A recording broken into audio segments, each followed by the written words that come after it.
how is this? Well, of course, but how is this any different from a Nestorian saying Christ united with the human Jesus from the moment it was conceived, and from that on it was they were always united? How is that any different? Because he doesn't make them one. That's the difference. Let's say that he says they are one. Then he would have never said that he united to the man Jesus.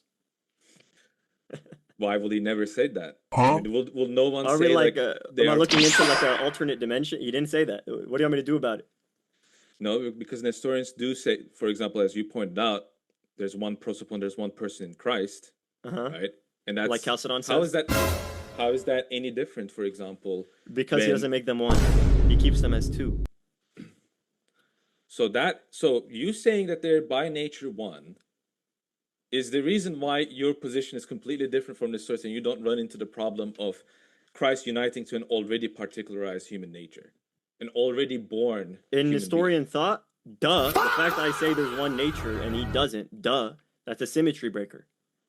It makes all the difference. Why? Okay, if it doesn't have Nestorians, if it doesn't have Nestorians that he unites with a human being that already has its own hypostatic properties. I don't agree with Nestorius. I agree with Saint Cyril, Saint Gregory, and Nestorius agrees with them. I sincerely doubt that, because you state that Christ unites with an already particular human nature. How, for example, and you said that as well. If he unites to a particular human nature, how do you say that Christ himself was born of the Virgin Mary? Because the human Jesus already was born.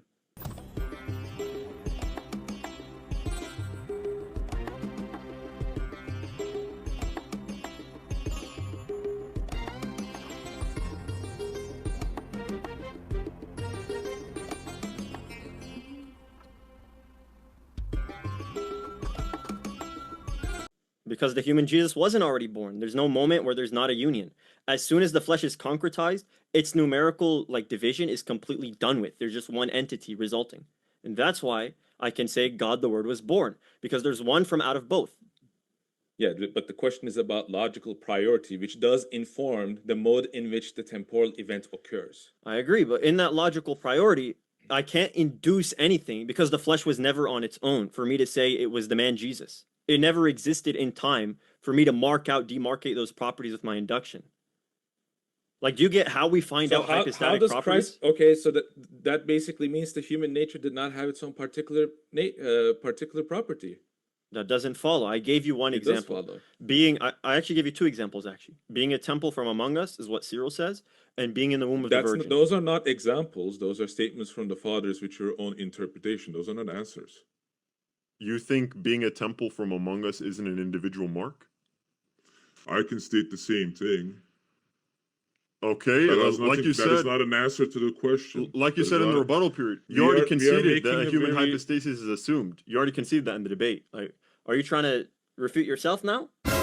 I think you're just running away from the question. The question is incredibly simple. The logical sequence informs the temporal event that occurs. Now, you're saying that there's no moment in time in which they existed separately. But in that case, there could not be a particular hypostasis that Christ united to. Rather, Christ united to human nature, and he himself became the one who was born of the Virgin Mary. That's the point. You're making my point. You're basically agreeing with me, but you're acting like you don't want to agree with my position because you know that it will refute more than half of your arguments. Whatever you say, man, like I already said, in the case of the human nature that's in the womb of the Virgin, even though there's a logical priority, because there's no temporal instance where they're divided, I can't give it its own terminated marks. And like the name Jesus, I'll give you an example. Let me finish. Like the name Jesus, we can all agree, refers to the termination of the union. Why? Because Jesus refers to Yahweh's salvation, right? It already assumes the unity. Take even Son of Man. Son of Man is a title which already assumes the unity. The man Jesus assumes a moment where there's an individual subsistent moment, where there's the flesh. That logical priority is not going to collapse into a temporal one. You're trying to pretend as if you're acknowledging this difference, but then you're conflating them. Though. That's not the argument, though. It informs the temporal event, just like how the logical sequence of fire and its heat and its light informs the temporal sequence in the way in which they exist. It could not be the other way around. Similarly, the fact that God gives all created human beings the inborn motion, the nature, is basically why human beings can be born of their own mothers, of their own parents. Because you cannot have, if it was the other way around, then you will have situations where human mothers could be able to give birth to other things, but that's not the case. Look at the two analogies you gave. I like them. The Father and the Son, and fire and heat. In the case of Father and Son, they never become numerically one in hypostasis. That never happens. So that's why the logical priority could still make out their distinguishing marks. In the case of fire and heat, Cyril says it's the substance and its natural property. He says it's the source, the delegate, and the Trinity. So they're already different class of being for me to again apply differentiation there. In the case of Christ and his flesh, it's two things of the same category. As soon as the flesh is concretized, instantaneously it's the flesh of God the Word, and all the hypostatic marks of the flesh become the hypostatic marks of God the Word incarnate. How do we know that? Because it's not just a pre-union and post-union event. There's something that stands in the middle that has logical sequence. There's the creation of the flesh as something distinct from God the Word. There's the instantiation from it, and that exact same motion and will is for it to be numerically one with him, and that's the one So there's the hypostatic again, properties. you just admitted that the instantiation of it precedes the union. Not temporally. Not temporally. It doesn't matter if it's It does matter. because you gave the example, for example, the persons of the Trinity. They're already different hypostases. And Yes, then, throughout all time. and then your response is basically, well, they're not different hypostases. Well, that's what's in question. You're basically trying to reason for your arguments by giving the answer to the question. Are you saying my position doesn't believe the two become one? Logically, consistently, no, they don't. No. So you're saying I'm a dyophysite? Is essentially what I'm hearing. No, I'm saying you're an historian.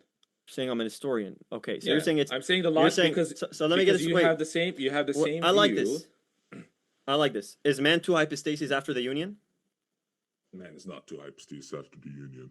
Then why does Epiphanius say two Hypostases make one hypostasis in man. Oh, that's a really nice quote. Saint Epiphanius, in the same work, also used the Old Nicene definition of hypostasis as God, the Trinity, is one hypostasis. So there he's using it in the Can I sense of share my essence. screen? Can I share my No, screen? you can't share your screen because that has nothing to do You with sure? 2 hours later. He did a poll For the beginning of the debate, And it's like, half and half, so the audience is half and half. Based on some of the stuff that I see, based on some of the stuff that I see, I feel like it seems like I edged out in the polls. which I'll be completely honest, I did not expect to. I felt like I could do much better. of course, we're going to be criticizing. Because, I mean, there's a lot to criticize. I will say with regards to, well, to my, Myself too. but